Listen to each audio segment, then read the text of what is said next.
Hello everybody, welcome to study with Shivam. आज हम लोग मॉडर्न इंडियन हिस्ट्री में कुछ टॉपिक्स को डिस्कस करेंगे।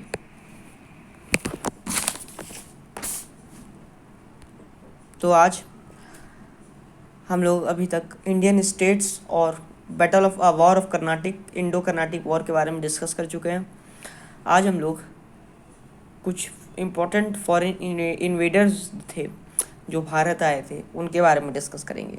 तो सबसे पहले हम लोग नादिर शाह के बारे में डिस्कस करेंगे जो 1739 में भारत आया था। उसके बाद हम लोग अहमद शाह अब्दाली के बारे में डिस्कस करेंगे जो कि 1757 में भारत आया था और 1761 में उसी ने थर्ड बैटल ऑफ पानीपत भी लड़ा था। तो आइए सबसे पहले जो नादिर शाह था उसके इन्वेजन के बारे में डिस्कस करते हैं। तो जो नादिर शाह था वो पर्शिया या ईरान का या फारस का शाह था, माने इसका मतलब राजा था। और अपनी जीवन की शुरुआत में वो एक स्लेव था और जब वो एक स्लेव था और लेकिन अपनी काबिलियत के बल पर वो धीरे धीरे एक ईरान का पर्शिया का एक बहुत ही बड़ा राजा बना था। जब वो पर्शिया का राजा बना, ईरान का राजा बना था, तो एक वेस्ट में एक किंगडम था उस्मानी किंगडम। वो उसको उस्मानी किंगडम पर उसको नादिर शाह को हराना चाहता था। तो वो उन दोनों के बीच में एक वॉर होता है जिसमें नादिर शाह जीत जाते हैं और इसी जीत की वजह से उनको नेपोलियन ऑफ पर्शिया भी कहा जाता है। और जब वो जीते थे तो उस समय उनको greatest army chief of Asia भी कहा जाता था। और उस समय के और 1739 के समय में 1700s के समय में उनके पास वर्ल्ड की लगभग लार्जेस्ट आर्मी थी।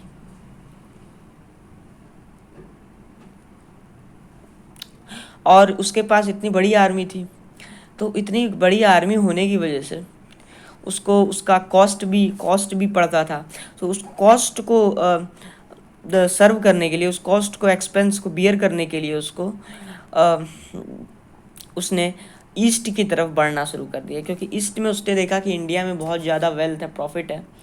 तो भारत में उसने फेबुलस वेल्थ को देखकर भारत की तरफ बढ़ना धीरे धीरे शुरू कर दिया था। इसके बाद नादिर शाह अफ़गानिस्तान में कांधार को कॉन्कर कर लेते हैं। फिर उसके बाद वो इंडिया की तरफ बढ़ जाते हैं। इसके बाद वो काबुल पे कब्ज़ा करते हैं। इसके बाद वो भारत में खैबर पास यानी खैबर दर्रे के रास्ते से पंजाब की तरफ आ जाते हैं। इसके बाद जब मुग़ल जानते हैं, ये देखते हैं कि जो नादिर शाह है वो भारत पे प्लंडर यानी लूट करने के लिए आया है, तो उसके बाद मुग़ल जो थे वो अपनी 80,000 आर्मी के साथ कारनाल हरियाणा पहुंचते हैं। तब फिर वहाँ पे वो लोग 24 फरवरी 1739 को बैटल ऑफ कारनाल लड़ते हैं, जिसमें नादिर शाह जीत जाता है और जो मुग़ल एम्परर था उनको वो बंदी बना लेता है। और इसके बाद वो वापस जाने लगता है। लेकिन वो वापस जाते जाते जो कोहिनूर का हीरा था, कोहिनूर डायमंड, और जेवल स्टडेड पीकॉक थ्रोन यानी कि इसको अपने साथ लेता जाता है। जो peacock studded jewel studded peacock throne था, ये शाहजहाँ का था। और जो नादिर शाह था उसे जून 1747 में अपने ही बॉडीगार्ड के द्वारा मार दिया गया था। अब नादिर शाह के बाद पर्शिया का अगला जो राजा बनता है वो उनका कमांडर अहमद शाह अब्दाली बनता है। अब अहमद शाह अब्दाली का असली नाम अहमद शाह दुर्रानी था। ये नादिर शाह की आर्मी में कमांडर था। इसने भारत में 8 बार आक्रमण किया था, 1747 से 1761 तक। और ये जो अहमद शाह अब्दाली था, ये पंजाब को नादिर शाह का जो साम्राज्य था, एम्पायर था, उसका हिस्सा समझता था। इसीलिए वो उसको अपना अधिकार समझता था कि पंजाब उसके कब्जे में होना चाहिए, और वो इसीलिए उसने पंजाब पे लगभग 3 बार हमला किया था।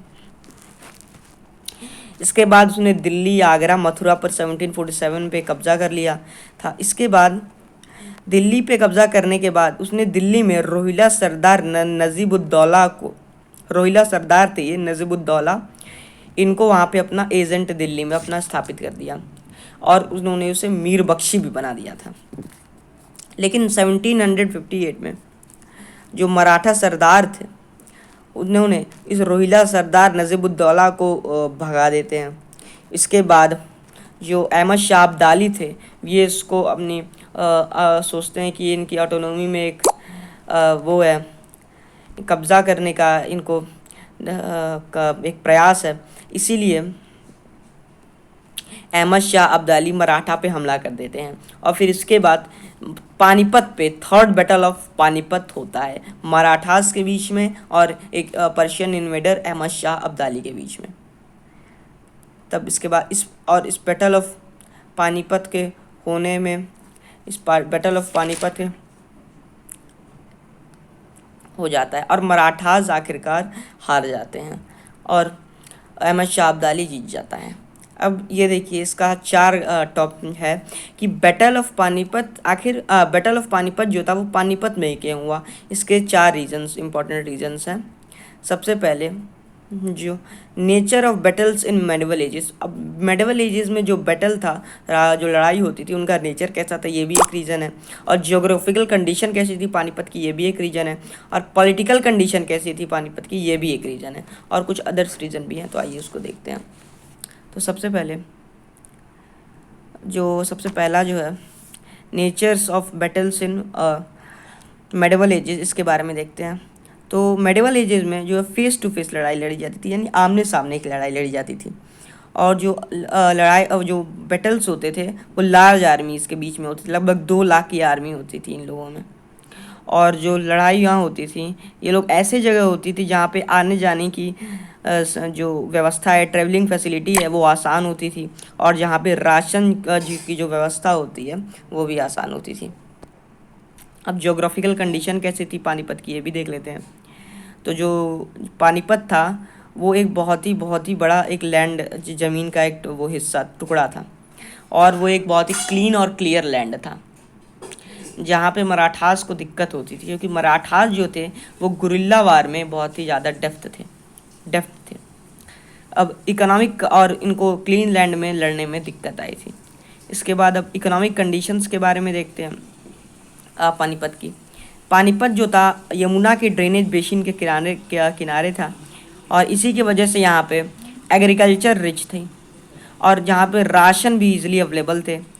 और जो पानीपत था वो ग्रैंड ट्रंक रोड के किनारे सिचुएटेड था, जिसके थ्रू ट्रेड बहुत ही आसानी से हो जाता था और पानीपत ट्रेड और कॉमर्स का एक सेंटर था। अब अदर्स जो एक रीज़न है कि पानीपत में ही बैटल क्यों हुआ था इसका भी देख लेते हैं। ये जो इन्वेडर्स जो थे उनके लिए पानीपत का इन्वेजन का मतलब होता था दिल्ली का इन्वेजन। इसीलिए जो रूलर्स थे वो इन्वेडर्स को पानीपत में ही रोकना चाहते थे। इसी की वजह से पानीपत में ही ये बैटल हुआ था। Hope you like this video. अगर आपको वीडियो अच्छा लगा हो तो इसको प्लीज़ लाइक, सब्सक्राइब और शेयर ज़रूर करें। धन्यवाद।